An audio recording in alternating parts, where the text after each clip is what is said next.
Welcome to the Den.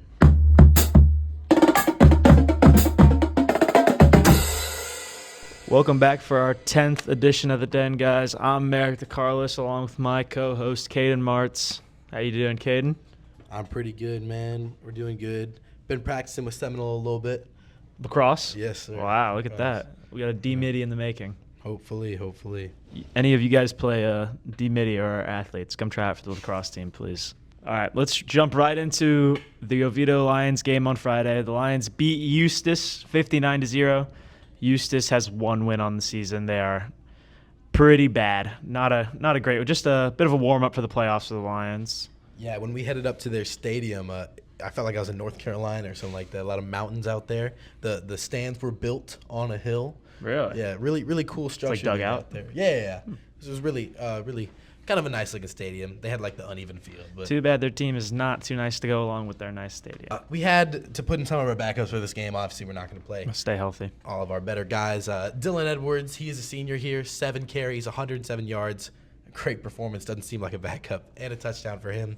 Even a sophomore, Johnny Cobb, 7 carries, 85 yards, and 2 touchdowns. Yeah, it's a good game to see what your future offers for you for the Lions. Speaking of future, Sebastian Galliano, likely a starting quarterback next year. 2 for 2, 130 yards, 2 touchdowns. It's ridiculous. Yeah, I mean, you can't really take too much stock into this game. Eustis is probably the worst team the Lions faced all season, besides maybe Sickles. So can't take a whole lot of stock in that, but you can't ever complain about going 2 for 2 for 129 yards, 2 touchdowns.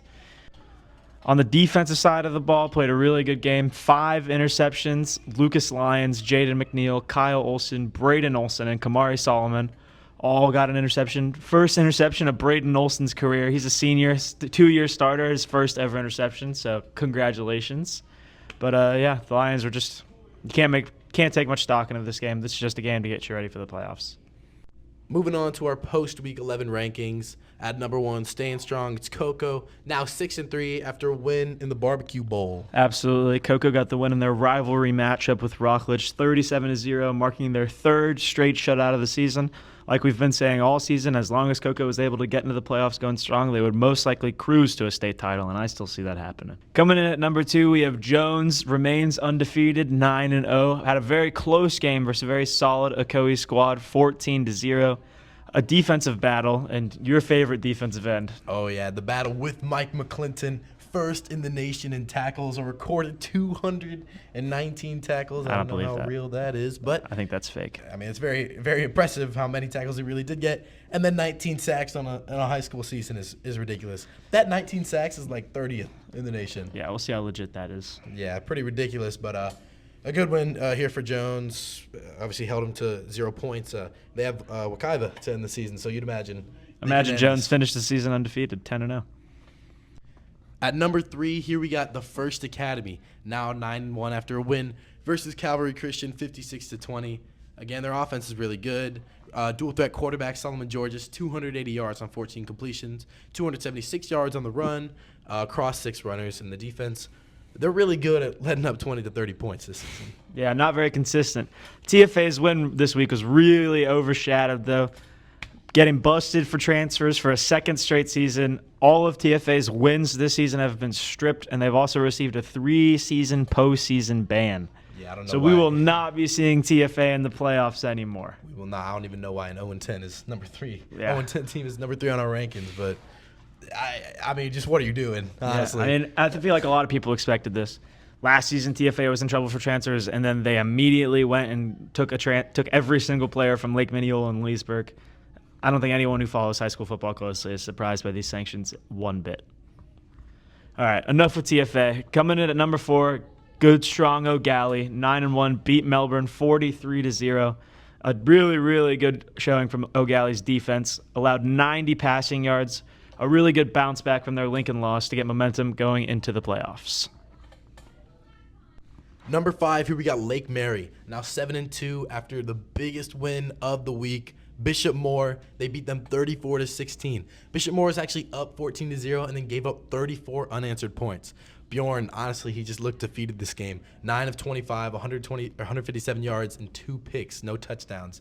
really just a statement win for Lake Mary and Noah Grubbs. Yeah, definitely Bjorn's worst game of the season. I was expecting a big game from him. Bishop Moore needed a big game from him to get a W, but Lake Mary came in strong. Lake Mary was the obviously more talented squad, and they just got the win. Coming in at number 6, we've got Edgewater. 8-2 on the season now. They beat Boone, very mediocre Boone squad, 42-14. After a bit of a slow start to their season, Edgewater has finally put it together and could be entering these playoffs as legitimate title contenders. Number 7 here, up 2 spots. We've got Dr. Phillips. They're 8-1 now. Again, the underdog of the season. A huge win versus West Orange. We talked about this last week. If they could win this game, even just at all, it'd be a big win. But, I mean, they won dominantly, 33-11. Really proved that they can hang with the good teams. Yeah, definitely a prove-it game for Dr. Phillips. Like we said before, they had only had one good win on the season. It was Lake Mary. Now they've got 2. West Orange is going to be a playoff team, and this game just really showed that Dr. Phillips can beat playoff teams and really make a run this season. Coming in at number 8, we've got University Orange City. They're down 1 spot. They just had a bye week. Dr. Phillips is a good win. You had to put them above them. Yeah, next week they got Spruce Creek, and I'm calling upset right here. University looked a little weak against a good team in Oviedo, and I don't know something about the Spruce Creek team. I believe they're about 5-3. I'm just believing an upset here. I disagree with you. I think University is going to murder Spruce Creek 100%. Spruce Creek is historically not a very good team. Coming in at number 9, we got Seminole at 7-2, only dropping 1 spot. Again, last week we talked about them beating Haggerty 42-7, but that was the last game on their schedule. And I think Dr. Phillips' win just pushed them up here, really. So nothing really to talk about here with Seminole. They got a tough division here going into the playoffs. Yeah, absolutely. I think Seminole could be a first-round exit, truly. Our only newcomer, not really a newcomer, we've seen them in these rankings before. Number 10, Osceola, 8-2 on the season. They got a win 2 weeks ago against Lake Wales, and this week they beat Lakewood. Obviously, Osceola has one of the best running backs and one of the best running games in the entire Central Florida. And they do also have one of the best running backs in Tavion Swint, a 4-star UCF commit.